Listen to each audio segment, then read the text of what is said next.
Hello, everyone. Welcome back to the Toxic Mold Master Class. We have another bonus interview today with one of our clients who is kind enough to come on. His name is Marlon.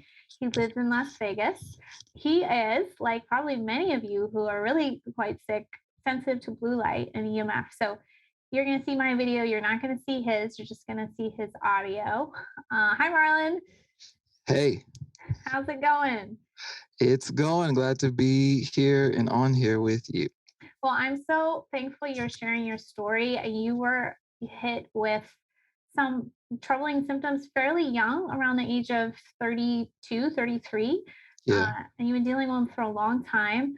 So I know, you're not the only one in this boat, but this boat is a scary, lonely boat. And I think one of the ways that we heal is just to hear each other's stories and kind of know we're not alone and get little bits of wisdom. So yeah, thanks again for coming on and sharing. Would you just maybe start out with at the beginning, what did you first start to notice that was like changing in your health?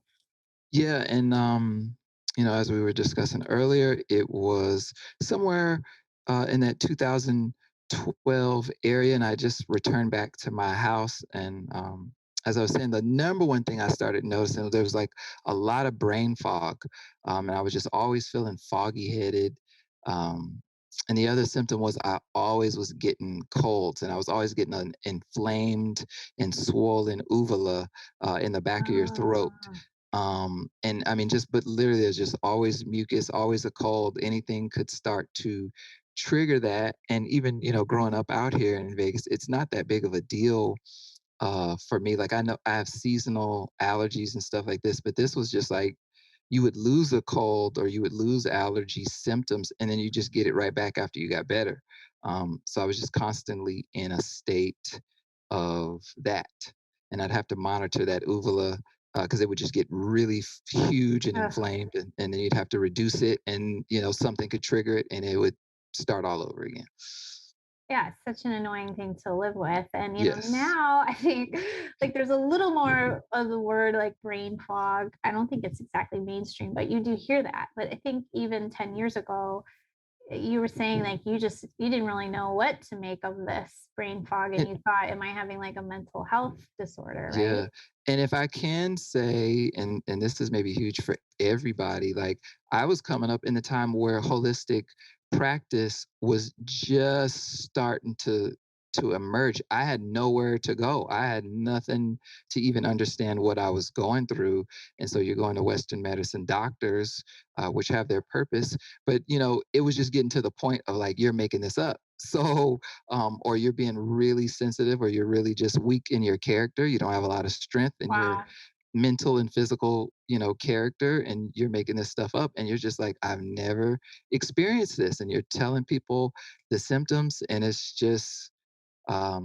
none of that. So literally, as the holistic industry emerged and this information's coming out, like I'm growing up with it. And I just got to see a new thing emerge about, this symptom, or even mold. Nobody even, No. it never even came up. So I literally had to go to mental therapy for my symptoms. And then I come and find out a lot of them are the list. If you go on the internet, a lot of them are associated with mold toxicity. Yeah, we'll talk more about your house and that connection. But Yeah. yeah, I would say about the same timeline, about 10 years. And I would go to doctors. I had a lot of chronic pain too. And they, do their thing, poke and prod me. And then when I didn't get better, they're like, well, I guess you're just stressed. Yeah. And it's so dismissive, and I think that's changing too. I think hopefully even in Western medicine, that's changing. It's not okay to tell people that they're weak in character, for God's sakes, or Yeah. anything like that, just because Mhm. they're not feeling well. Like, why would you take your time to drive around to all these doctors? It's not like a fun hobby. Um, but yeah, I really hope that that is changing, and you know at the minimum that you refer it out if you can't solve it. So well, let's talk a little bit about your home. I think people might be surprised to hear in a dry place like Las Vegas, um, you had mold in the home. I think you only really discovered it, what, 6 months ago, I 3 months ago? discovered it during COVID. I got The only reason I know I had mold is because of COVID. I couldn't go anywhere. I sat in my garage so I could be outside, and the mold was in the ceiling of the garage. And so I'm getting beat down with mold during COVID. And so it's so bad, the symptoms are so bad that I had to go and find out all over again what was wrong with me because I was doing really good in 2018. In 2019, as COVID hit, and I'm sitting there, I'm just like, these symptoms are crazy. And then eventually, it comes up that this sounds a lot like mold. And then my practitioner referred me to you, and sure enough, you found out it was mold. Well, let's back up a bit because I want to hear about your remediating the house. But you say you were managing it well, but I remember when I met you, yeah, you had a lot going on. So Yeah. you had a lot of sensitivities to supplements. I remember you could barely take anything to foods.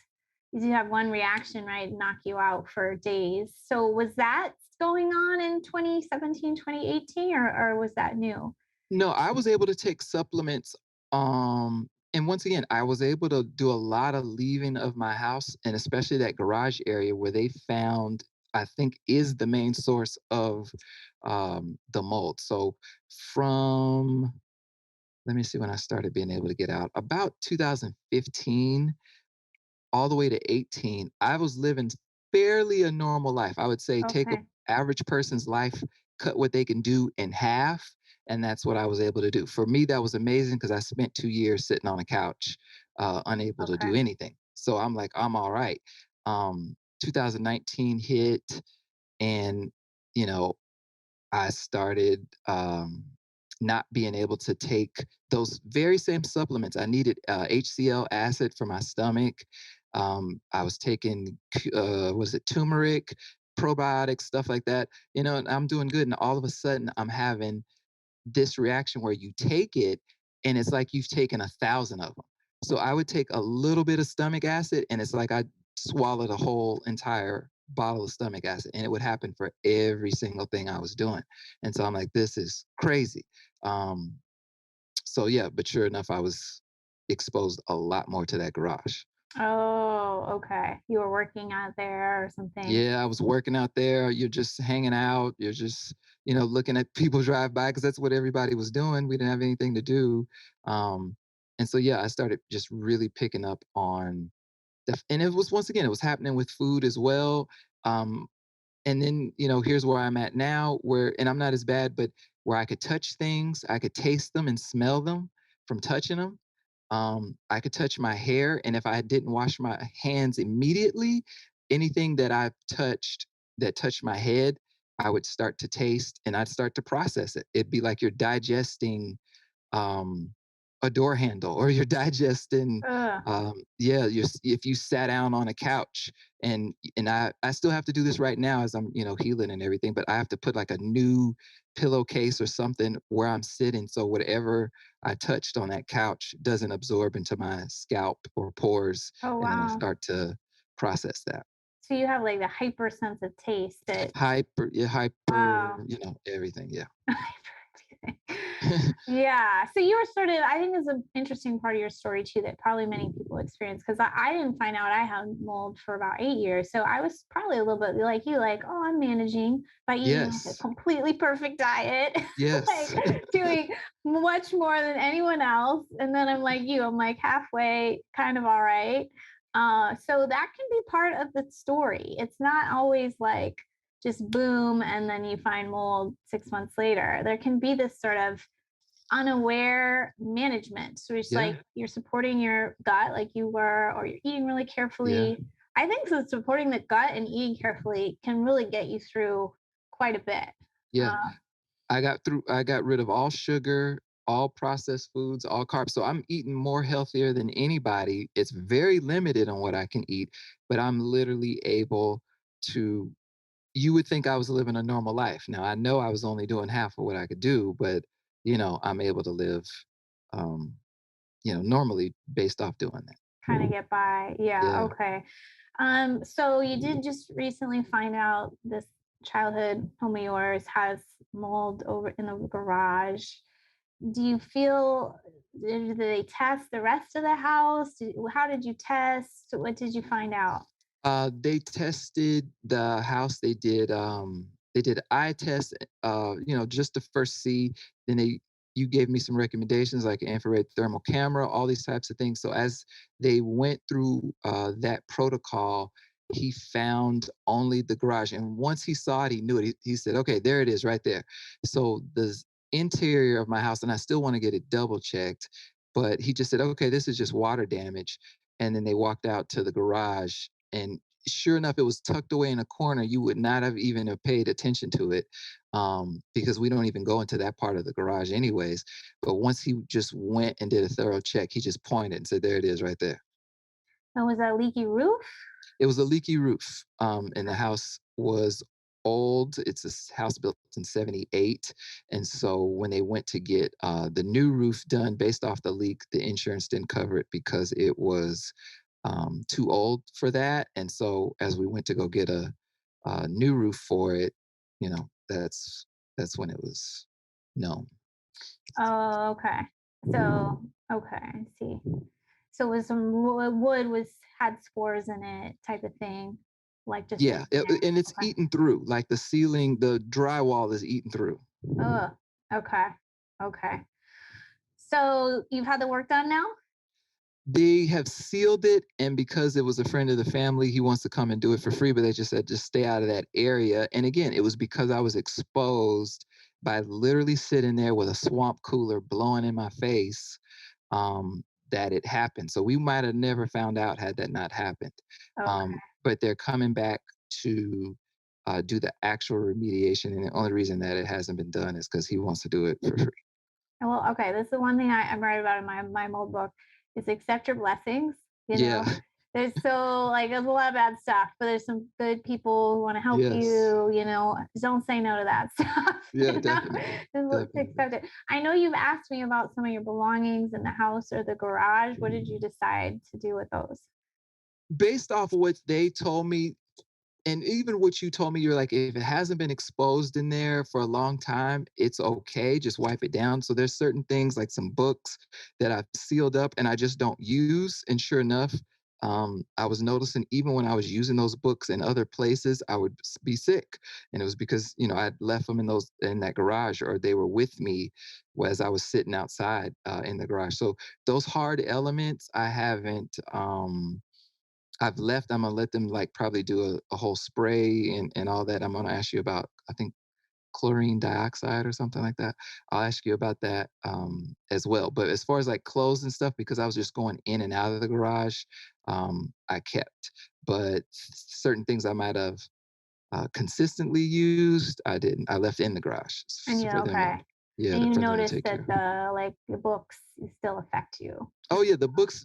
I literally had to seal one of them up because I was using it a lot, and sure enough, anytime I was close to it, I'd start to get nasally and coffee, and coffee meaning coughing. Shopping. But yeah, my sinuses and stuff would flare up, and then you start to feel all foggy and disoriented.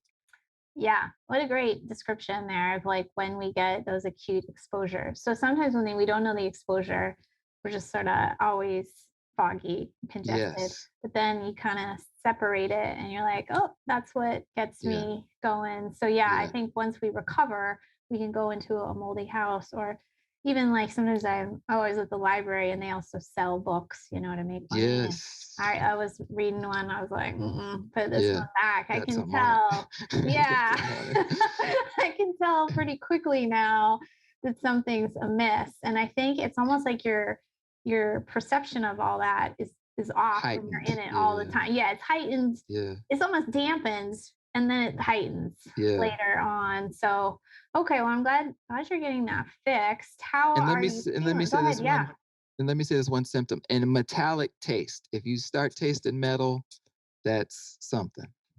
Huh. So You that never happened to me. Yeah, you made me think of that. Yeah, that's one, and I had to look it up. They said that's one of the symptoms. I would always have a metallic taste. Well, it sounds to me like you had a lot of neurological stuff, and that's definitely like your senses and your motor Yeah. skills are all involved. So I was just talking to a different mole client of mine the other day, and I think she may have like mast cell disorder or SIBO. And she's like, well, I've learned about that stuff. I don't fit the list. Yeah. You don't always fit the list Yeah. exactly, right? So, you know, the metal taste in the mouth or the tasting everything. Um, I mean, you're the first one I met who tastes everything. Yeah.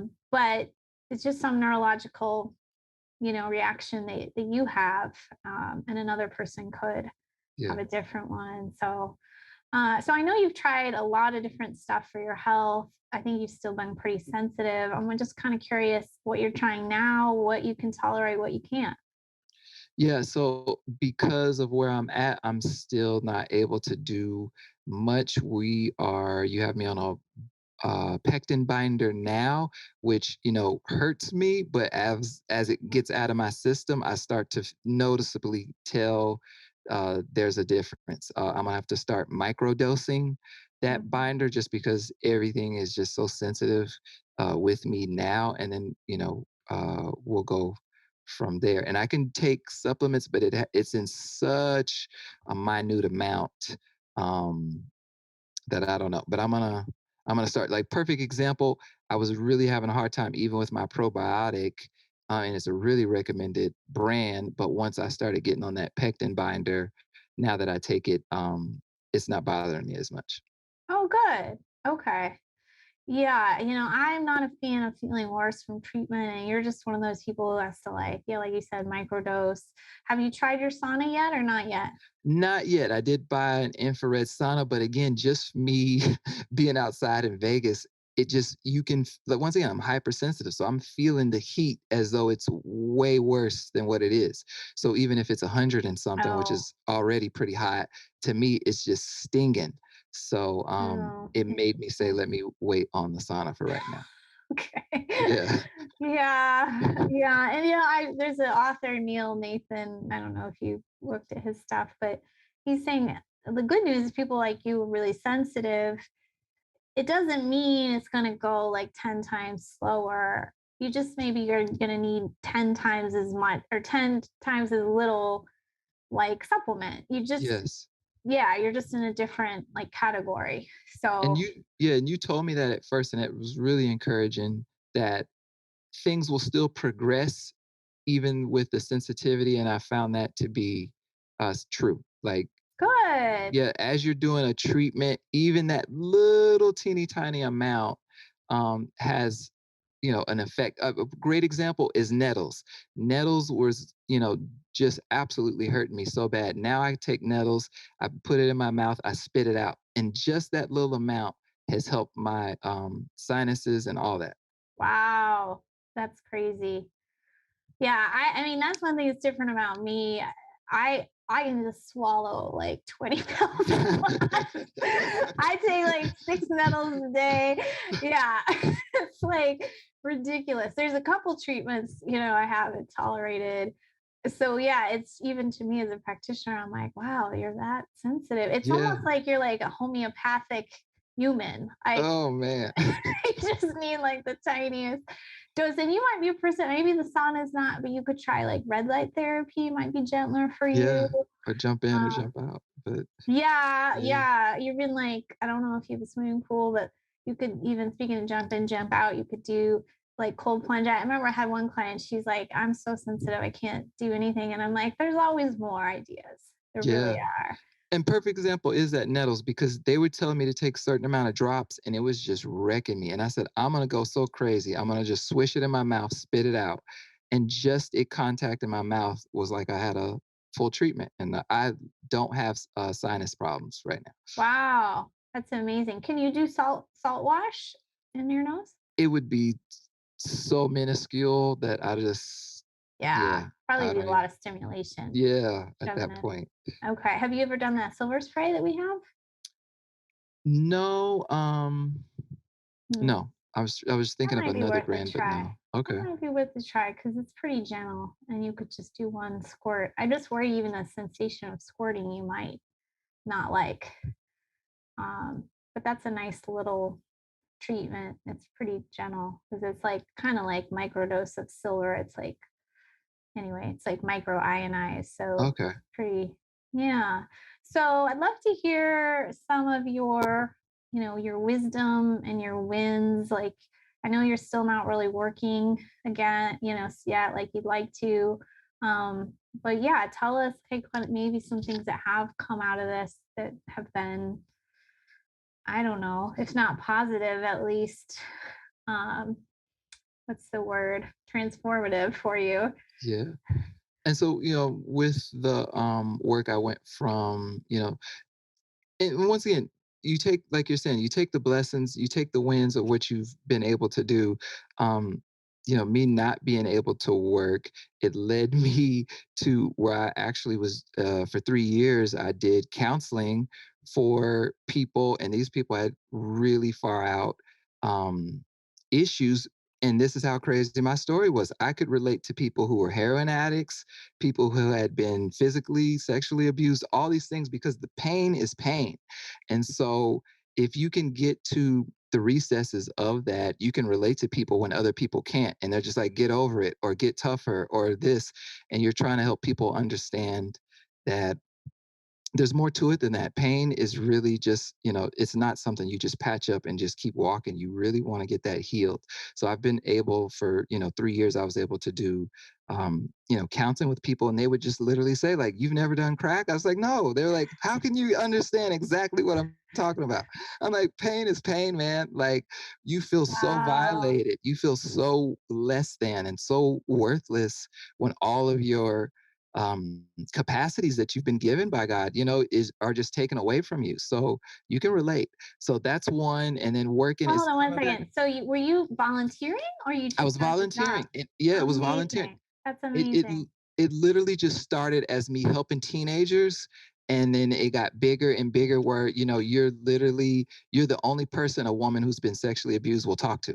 So, because you only want to talk about the pain part and not like, oh, it'll be okay, get tougher, or you're literally like, okay, that sucks. Let's see what we can do to start some healing here. So, Wow. I had yes, no idea you were doing that. That's amazing. I love what you explained too. I think we as a society sometimes are like, okay, we'll move on. And it's like, that doesn't really work. Like, yeah, you can and move especially on, Americans. but That yeah, you've us as also got to American deal with it. society. Yeah, it's like Yeah. all grit, you know what I mean? And so it's just like that's great if you can do it, but if you look at our world now, we're being forced to acknowledge that people hurt and that people need to get to Wow. the root of their healing, then you're going to get healed rather than take something for this or ignore it, or like mental health, like how big is this right now in our world when that's something you don't discuss.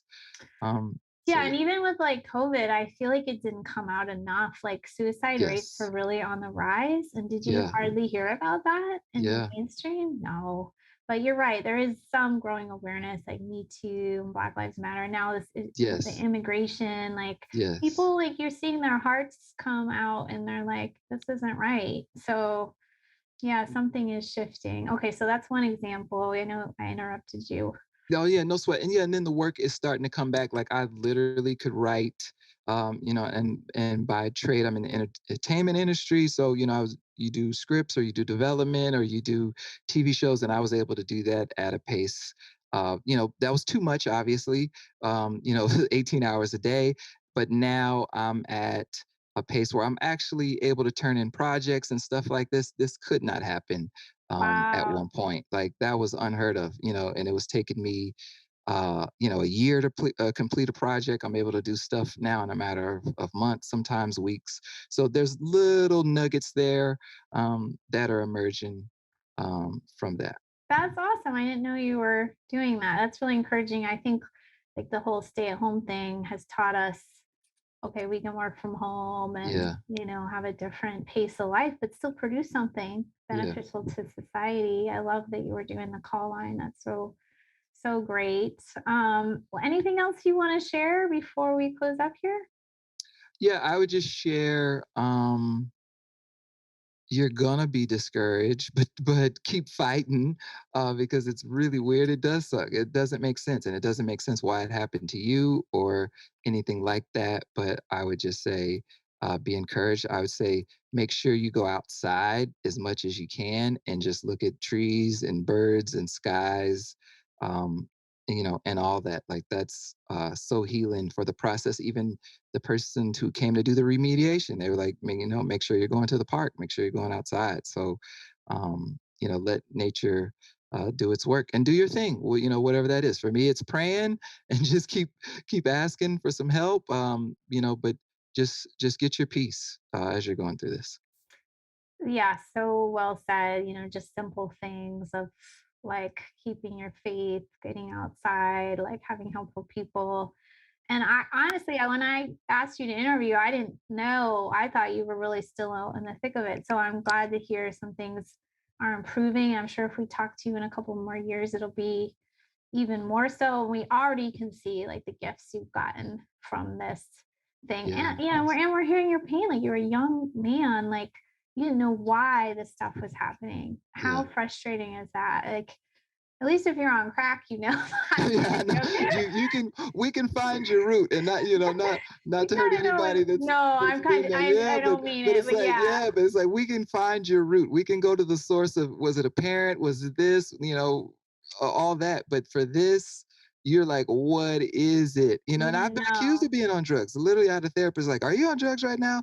I'm like, "No," and then you find out I'm on mold. You know what I mean? Like It's a this. drug. Yeah, it's a Yeah, really potent neurotoxin. Yeah. So it's so lovely. I'm sure you had some shame about it, like I did going through it, but it's so nice when you kind of get on the other side and you can just talk about it and like there's nothing to be ashamed. Like let's just grow awareness. And I think I can already tell from 5 years ago like to now just to talk about it, it's people seem, I don't know about you, but when I talk to people about it, maybe it's because I'm more comfortable, yeah, but I'll tell people, they ask why I moved to Arizona. I'm like, well, here I'm going to go tell this story. yeah, It's toxic mold, and they're like, huh, okay, So I feel like, well, now a new person knows, and they didn't insult me. They just learned something new. yeah. So I'm hoping, yeah, like it's becoming more aware. So people like you don't have to spend many years